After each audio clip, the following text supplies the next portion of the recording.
Salam sejahtera untuk kita semua. Saya rindu untuk saling berbagi pengalaman, berbagi informasi, secara khususnya di dalam bidang preaching ministry. Oleh sebab itulah preaching presentasi hadir untuk membantu setiap para hamba-hamba Tuhan yang terbeban untuk mengefektifkan pelayanan dan memantapkan pelayanan di dalam berkhotbah. Perkenalkan, nama saya Pendeta Audi Octavian Senas, Master Teologia, secara khusus mengambil bidang di dalam expository preaching, akan membantu memfasilitasi Anda, para hamba-hamba Tuhan, para rekan-rekan sepelayanan di dalam, secara khususnya di dalam pelayanan khotbah. Dan di dalam sesi ke depan ini, di dalam sesi kita, pelajaran kita, kita akan memfokuskan diri di dalam dunia struktur khotbah. Tujuan daripada pelatihan ini adalah yang pertama, supaya kita semakin efektif di dalam dunia berkhotbah. Bapak, Ibu, saudara-saudara hamba Tuhan, setiap kali kita berkhotbah, setiap kali kita menyampaikan khotbah, belum tentu apa yang kita sampaikan tersebut efektif di dalam dunia pendengar. Oleh sebab itulah tujuan ini diadakan. Sehingga secara efektif kita semakin tepat, tepat di dalam artian kena sasaran. Sehingga setiap jemaat yang mendengarkannya benar-benar bisa menangkap pesan yang akan kita sampaikan. Yang kedua, tentu kita harus mengembangkan sikap tanggung jawab sebagai seorang pengkhotbah. Sangat menyayangkan kalau ada seorang hamba Tuhan, seorang pendeta yang salah satu tugasnya adalah berkhotbah, dia tidak mempertajam dunia khotbah, dunia komunikasi, dunia di mana setiap hari, setiap minggu ia harus sampaikan. Tentu sebagai seorang hamba-hamba Tuhan, kita harus mampu bertanggung jawab karena inilah yang dituntut sebagai tugas seorang hamba Tuhan. Yang ketiga, saya rindu setiap daripada hamba-hamba Tuhan yang ada saling bertumbuh bersama di dalam keterampilan sebagai seorang pengkhotbah. Memahami dunia khotbah bukan hanya memahami dunia hermeneutika, tetapi di dalam dunia hermeneutika ada seni yang kami sebut sebagai dunia homiletika.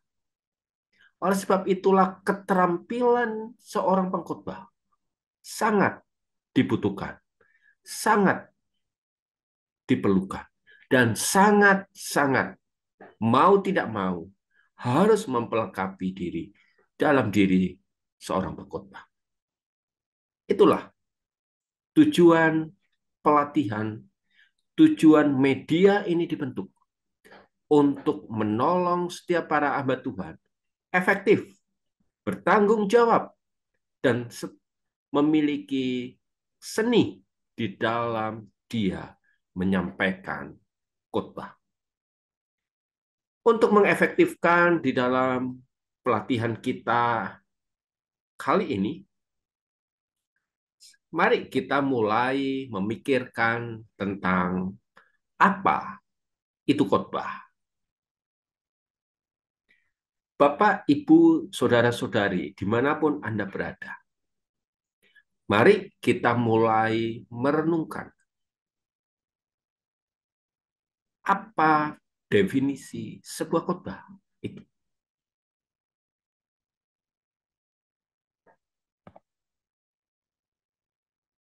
Ambil pena Anda, kertas Anda dan Anda tulis. Menurut Bapak Ibu, saudara-saudari, apa itu khotbah?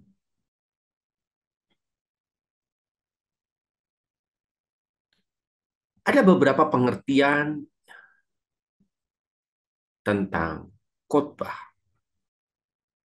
Seorang hamba Tuhan bernama Andreas Subagio mendefinisikan sebuah khotbah sebagai proklamasi kepada umum tentang berita Injil. Saya suka menggunakan kata proklamasi.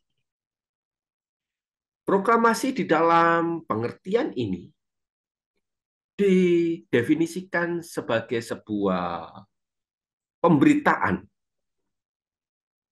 kepada umat tentang berita kemenangan. Kemenangan siapa? Kemenangan dari Yesus Kristus yang telah mati di atas kayu salib, menebus umat manusia dan menyelamatkan setiap umat manusia. Itulah berita umum tentang kabar sukacita.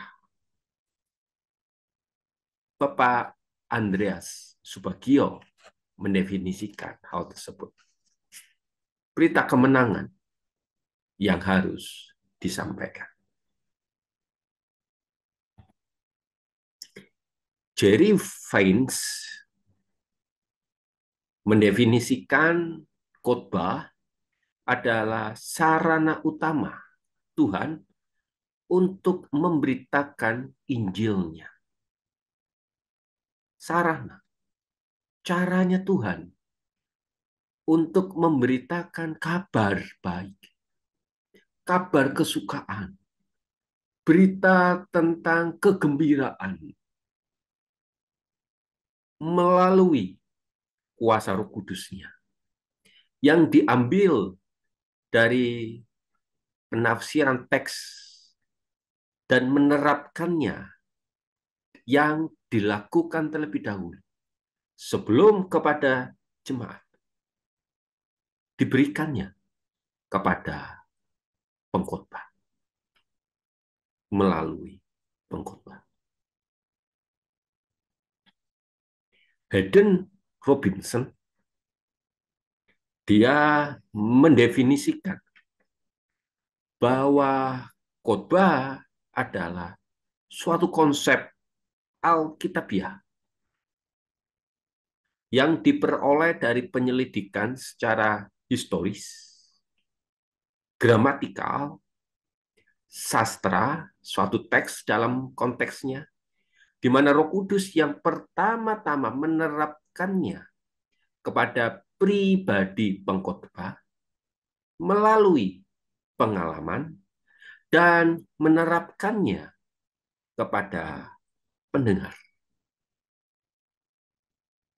Bagaimana dengan definisi Bapak Ibu, saudara-saudari, para rekan-rekan pengkhotbah yang ada? Definisi apa yang Bapak Ibu tulis? Silakan Bapak Ibu tulis di dalam komen yang ada di kolom komentar. Setidaknya dari pengertian definisi itu, kita akan menemukan sebuah sketsa tentang pola dasar dari sebuah pengertian khotbah. Yang pertama, dia bermulai atau berpusat dari Allah. Khotbah itu selalu dimulai, berawal, berasal dari Allah. Kalau khotbah tidak dimulai, berasal, didasari dari Allah, maka dia bukan khotbah. Dia adalah pidato. Allah yang menginspirasi di dalam sebuah kebenaran yang berbentuk buku, baik di dalam para penulis Alkitab yang menuliskannya nanti di dalam kitab, itulah Allah yang menginspirasi. Allah menginspirasi penulisan Alkitab. Di dalam penulisan Alkitab itulah maka Allah mengiluminasi kepada setiap pengkhotbah. Apa yang menjadi dasar, alasan utama di dalam Alkitab adalah hasil iluminasi, penerapan. Kalau menurut bahasa dari Hayden Robinson, dia adalah menggunakan kata penyelidikan secara historis, gramatikal, sastra di dalam sebuah teks. Seorang pengkhotbah tidak boleh berdiri di tempat itu. Dia harus mengkomunikasikannya kepada umat. Komunikasi tentang bagaimana seorang pengkhotbah terhadap pesan iluminasi itu yang harus disampaikan kepada umat. Dan tujuan daripada sebuah khotbah adalah mentransformasi karakter, perbuatan, sehingga mereka semakin hari semakin mengenal tujuan pribadi karya dari Allah. Saya ulangi, Allah sebagai dasar utamanya memberi inspirasi kepada penulis Alkitab. Di dalam Alkitab itulah Allah memberikan iluminasi kepada diri seorang pengkhotbah. Di dalam iluminasi di dalam diri seorang pengkhotbah itulah seorang pengkhotbah itu mengkomunikasikannya kepada umat.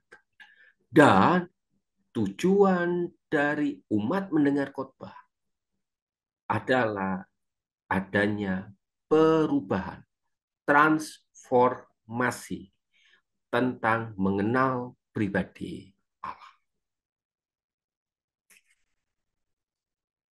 Kalau tujuan khotbah kita pahami, maka isi khotbah, karakter pengkhotbah akan tahu kemana dia akan melangkah.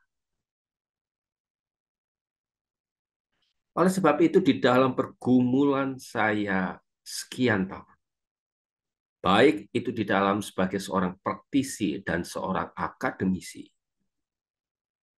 saya menyimpulkan ada 7 elemen dari sebuah khotbah.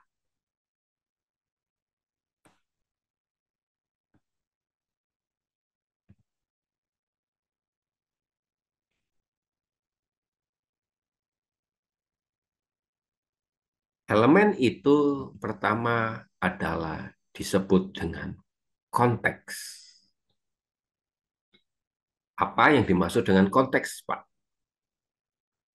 Seorang pengkhotbah harus melakukan pendekatan secara tekstual, ekspositori, terhadap konteks yang dia baca, yang dia gali, yang dia gumuli, untuk menemukan apa pesan, apa yang menjadi tujuan dari teks tersebut. Jadi khotbah harus dimulai dari konteks yang ada.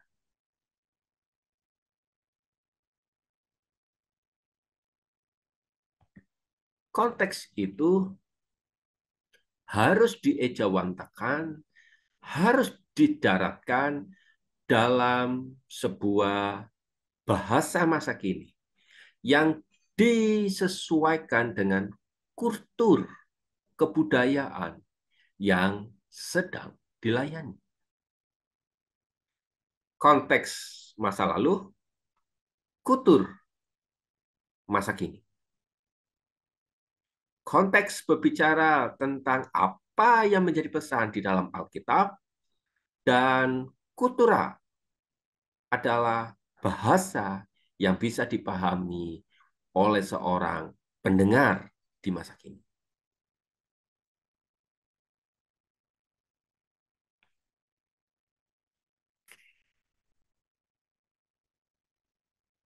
Ketiga, seorang pengkhotbah harus memiliki hubungan yang baik dengan Tuhan. Komunion. Dasar inilah yang harusnya menjadi pondasi juga sebagai seorang para pengkhotbah, hamba-hamba Tuhan. Hubunganmu, hubunganku dengan Tuhan. Kalau hubungan kita dengan Tuhan tidak baik, pasti ada sesuatu yang akan disampaikannya juga tidak beres. Oleh sebab itu, komunion akan sangat mempengaruhi komunitas yang ada. Seorang pengkhotbah yang baik, dia harus tinggal di dalam sebuah komunitas agar khotbahnya kena.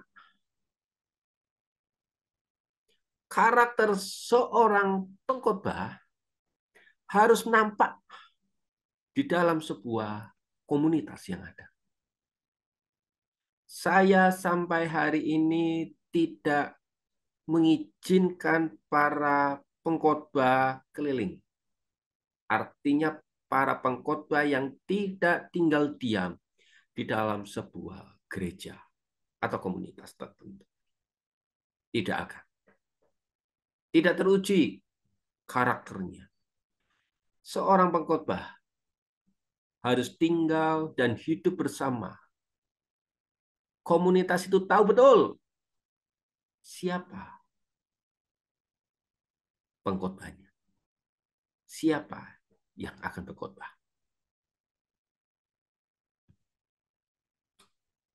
Komunion akan mempengaruhi karakter yang ada. Seorang pengkhotbah harus mempunyai karakter yang dilahirkan dari sebuah hubungan yang intim dengan Tuhan. Karakter. Banyak orang pertama kali menggebu-gebu mengidolakan seorang pengkhotbah. Tetapi ujung-ujungnya kita sering mendengar bahwa dia menyesal kepahitan dengan pengkhotbah tersebut. Kenapa? Ketahuan karakternya tidak baik. Karakternya bobrok. Karakternya tidak sesuai dengan apa yang dia katakan. Komunion akan menghasilkan karakter yang baik.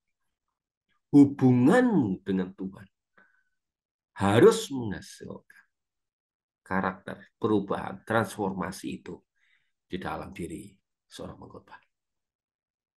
Komunitas akan melihat bagaimana engkau berkomunikasi. Komunikasi bukan hanya berbicara soal verbal, tetapi bahasa nonverbal juga mempengaruhi. Nonverbal bisa berarti juga karakter kita ketika kita menyampaikan firman Tuhan. Oleh sebab itulah 6 konteks ini, konteks kultura, komunian, komunitas, karakter, dan komunikasi, saling melengkapi di dalam sebuah khotbah yang ada. Dan tentu saja fokus dari setiap khotbah kita adalah Christ Center. Jangan lupakan yang satu ini. Engkau boleh berkhotbah menggebu-gebu. Engkau boleh membaca buku banyak, tetapi khotbahmu harus memuliakan nama Tuhan. Harus menyinggung karya, pribadi, karakter dari Kristus Yesus.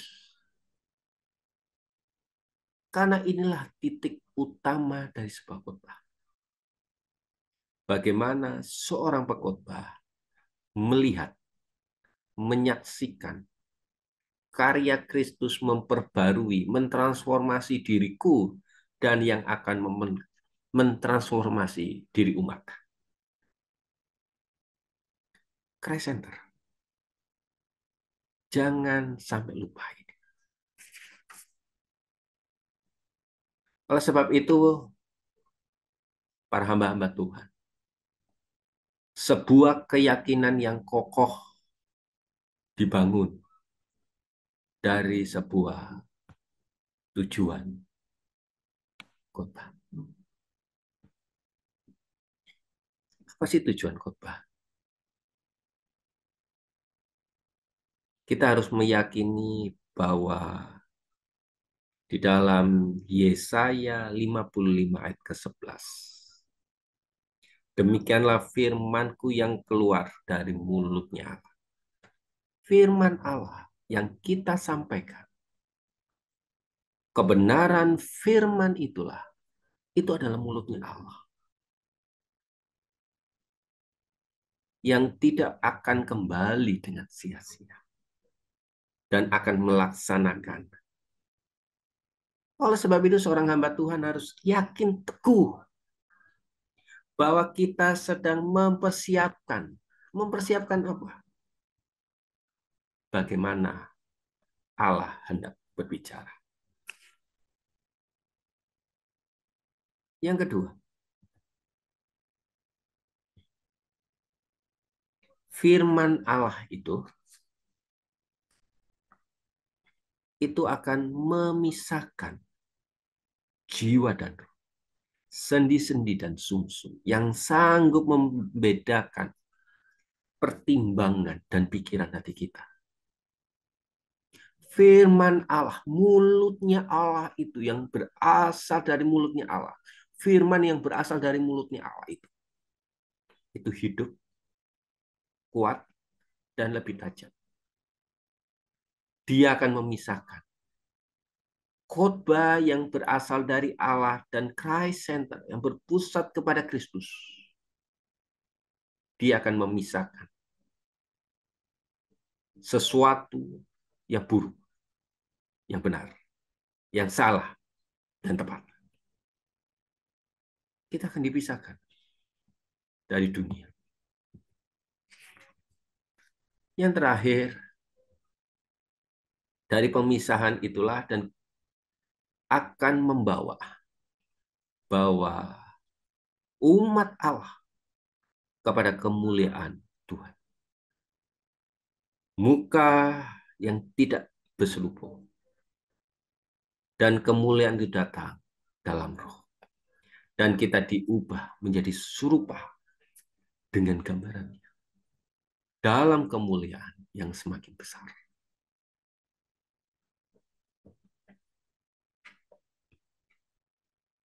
Selama kita berkhotbah, selama kita mempersiapkan khotbah, kita harus tahu bahwa Yesaya 55 ayat ke-11, apa yang akan kita sampaikan itu berasal dari mulutnya Allah.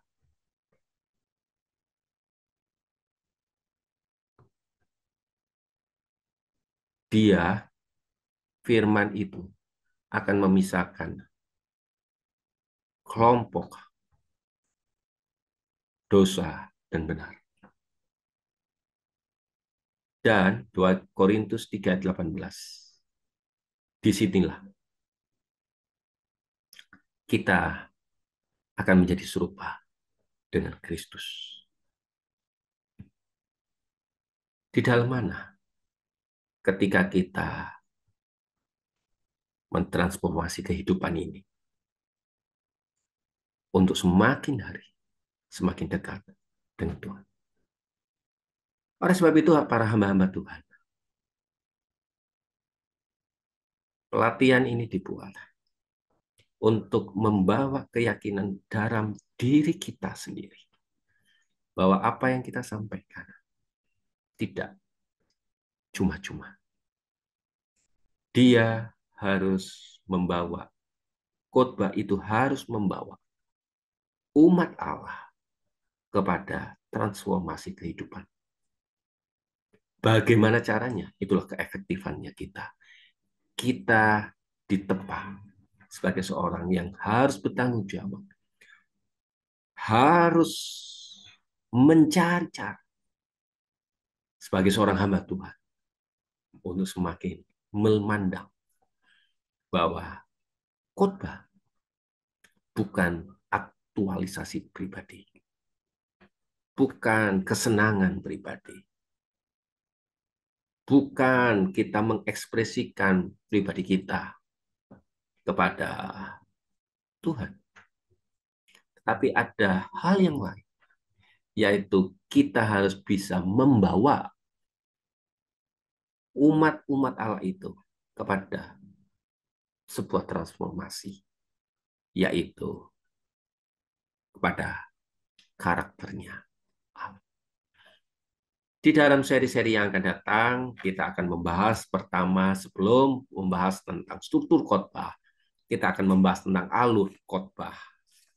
Bagaimana sih alur khotbahnya dan bagaimana kita bisa memilih antara khotbah yang bersifat deduktif atau induktif.